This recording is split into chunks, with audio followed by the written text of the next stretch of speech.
Join me right now is the man that possesses that Polish power, UFC light heavyweight champion, Jan Blachowicz. How's life treating you, Jan, nowadays? And how's life as a father? I know you just had the baby. Yeah, hello. First of all, legendary Polish power. This is Okay. important. Okay. I'm good.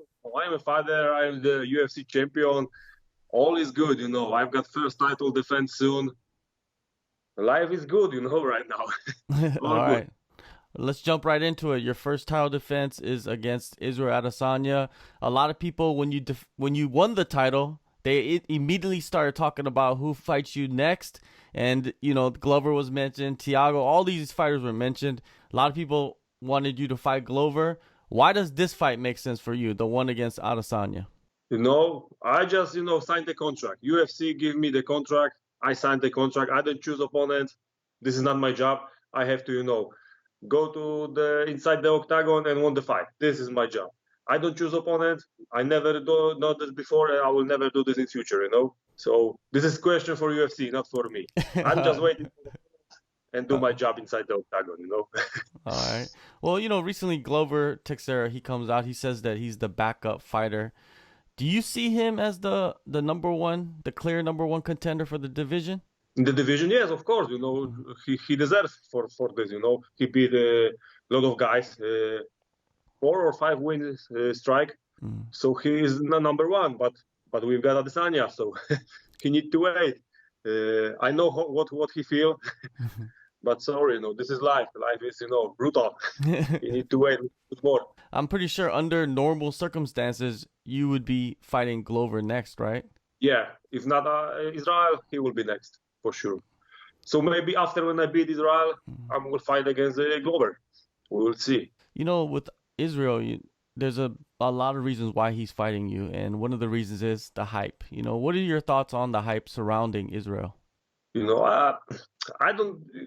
I focus on me. I don't focus on him, on his hype and stuff like this. I focus about my shape, about my cardio, about my stretch, about everything what is around me, not around him. I don't care. He is my another opponent. I just have to beat him, and this is one thing what I have right now in my head. Nothing else. There's no doubt that this is a big opportunity for both of you. So is there a little bit more pressure going into this fight compared to other fights? I don't think like this about on the fight, because I don't want to put another more pressure to my head, I know that he's a big star, big, great fighter, really good fighter, one of the best. But I'm thinking about him like my next opponent, I don't want to put any more pressure to my head, I don't need that, After the fight, when I beat him, okay, I beat the champion. I beat the guy who never was beaten in MMA. Yeah, that was good. That was nice, Now I am the big star, not him. You're more of after the fight, you like to embrace it rather than before the fight. Because a lot of fighters, they almost overhype themselves going into a fight. And do you think, like, mentally, that's something that can make you weak? Maybe so. This works on me. I don't know what the different fighters do. The same was when I fight against Dominick. I don't think like, okay, I've got a title shot. I fight for the belt. I don't think like this. I think, okay, I've got another fight. I just have to beat Dominick. When I beat him, okay, I won the belt. That was fight for the belt because I don't want to put pressure to my head. And the same is my last fight. I don't think like, okay, I've got a first belt defense against different champion. So that's gonna be harder than ever and stuff like this. I don't need that, He's my next opponent. That's it. No more, no pressure. Just fun. When you sit down and meet with your coaches and discuss the matchup, what are your thoughts on the style of fighting? When you focus on yourself, you're also focusing on your opponent and what they bring. Yeah, we want to when we watch his fight, we try to find his weakness. Also, we watch the best sides, what he have to be careful, what he have to watch out. But also we see, his holes, where we can, put our fist on on his face, maybe, and we looking, the good game plan for him. And we know that he's really good stand-up fighter, really good,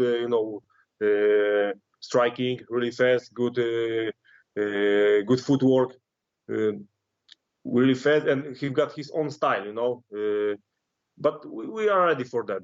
We find good sparring partners. They try to simulate him, and they do really good job.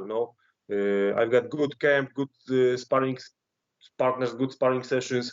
So I'm gonna be ready for everything what he got for me. Has camp been any different for you leading into this fight compared to, let's say, the Dominick Reyes camp? No, same, little bit longer, yes, because to Dominick Reyes I've got only 6 weeks. Now I've got full camp, so this is one different, and of course different sparring partners, and we do exactly the same like to Dominick.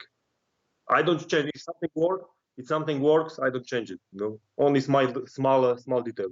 A 6-week Jan Blachowicz compared to a full camp Jan Blachowicz. What's the difference? What is the difference? You're gonna see in match 6. Just watch the fight, then you're gonna see the difference. I'm stronger. I'm faster. This is the difference. I'm just prepare better fighter than to Dominick. This time, it's your first title defense. You just recently had your first child. A lot of firsts for you, right? And yeah. How different has it been, with the baby during a training camp? My fiance, she take care of our child. She took, everything. What she don't sleep. I sleep, because we've got fight. I've got fight to do, so I need to sleep because this is really important thing when you train, because you need to recover. So she take care of it. I will gonna do this after the fight. I will take care of my son. Of course, in the day, you got sometimes I do also things like changing diapers and stuff like this. But for me, the most important thing is she take care of him in the night. When then I can sleep, rest, and go to the gym to do my training. So I'm in good shape. Nothing changed in my training, But after the fight, I take care of my son, and she will go to sleep. Yeah, this sport is a rough sport. Training is rough. The fights are rough. Just overall, everything is rough. So when you get to spend time with your baby during the training camp, does it put everything into reality? Like, I'm doing this for this child. Like, this is my life. You get motivation, because I want make the start to his life too much better, than I have. I have good, life when I was kid, but I want, make much easier than I can. I want make him happy. This is my biggest motivation ever. So I just go to the gym and train, 2 times harder than ever. So it's good. And we say in Poland, when you become a father, you hit twice harder. So. It's good. Well, that's gonna work out for you, on March 6th, right? Exactly. I hope so. Yeah. Well, Israel is 20-0, 9-0 in the UFC. Why is everybody failing against Israel? What do you think is the difference maker in this fight? I don't know. Maybe they are afraid of him. I don't know. I'm not afraid of him. We will see. Because maybe they don't find the way how to beat him, and I'm gonna be the first one. And after our fight, he's gonna be 20-1. You just have to watch the fight. You just have to watch the fight in March 6th, and you're gonna see the way how to beat the Israel Adesanya. I've been following you on Facebook. You've been posting a lot of pictures. You normally on there, I get to see the best parts of your training camp, which is you're on top of the mountain. I see a lot of mountain workouts. So when you sit at the top of the mountain and you visualize the fight, what do you see? I see KO in second round, left high kick on his head. This is what I see. Okay. Yes, I love mountains. Mountains give me a lot of energy. This is something what I love to do in my training camp. This is the best way. How can I do my cardio? Because the mountains they are really tough.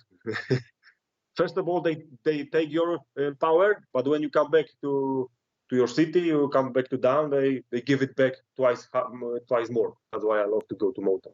In the last couple of fights, I feel like the legendary Polish power really blew onto the international scene. Everybody started noticing, especially when you hit some of your opponents, their facial expression changes. Like they've never been hit by something like that before. Do you notice that inside the fight? Yeah, I see this. Always when I hit someone, and okay, he feel it. This time he feel it, and they start things slowing down, and they just, have respect to me, and I know that, okay, this fight will be mine. They're gonna lose. This is what I see when I hit people inside the octagon. What do you think? Do you think Adesanya is going to be able to handle that power that you carry? We will see. We will see in March 6. I can talk right now a lot of things, but when we go inside the octagon, the cage will be closed. Everything can happen. But I believe in myself. I believe in my power. I believe that I can beat him, and I will. And I promise you, he's gonna feel the legendary Polish power.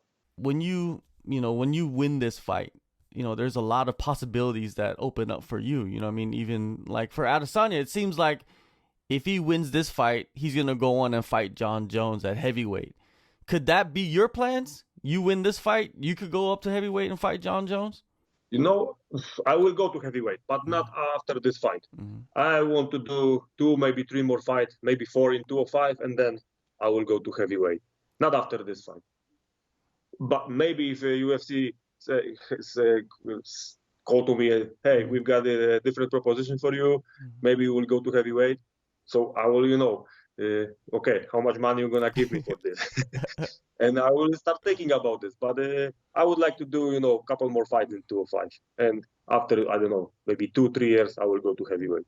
Well, at 205, you do have a lot of contenders and a lot of matchups coming up. I wanted to ask you about those matchups. I believe on the same night, earlier that night, Thiago Santos faces Aleksandar Rakic. Can you break down that fight? What do you see in that fight? Who do you see wins that? I'm curious about this fight. It's gonna be a really good fight. For me, it's 50-50. Thiago, he got something to prove. Rakic is, he's a monster. So we will see. 50-50 for me. Maybe. We will see. I've got also something to prove to Thiago. So maybe in future we're gonna meet together again. We will see.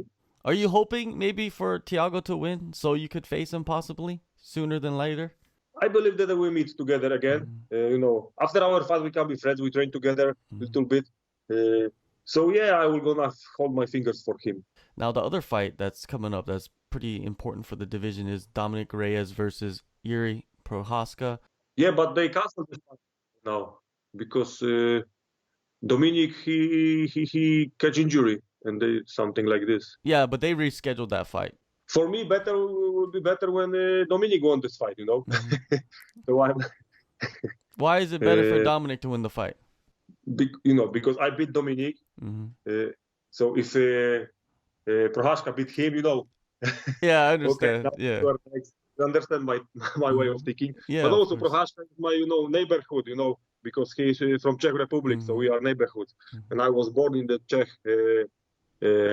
border with the Czech border Republic, So he is my neighborhood. So also we are, maybe we're gonna be friends. But we will see. Yeah, I'm pretty sure that he's chasing that title. So you're the man on top. So he's probably looking at you. But like you said, you feel like me right now, Everybody will beat me. yeah, you're nice. I like it. Yeah, you're the focus. That's you. All right. Well, March 6th, UFC 259, Las Vegas. Jan Blachowicz, thank you so much for the time. Best of luck. And, congratulations again on your newborn. Thank you. Appreciate it. Take a move in the ring. You can hit me with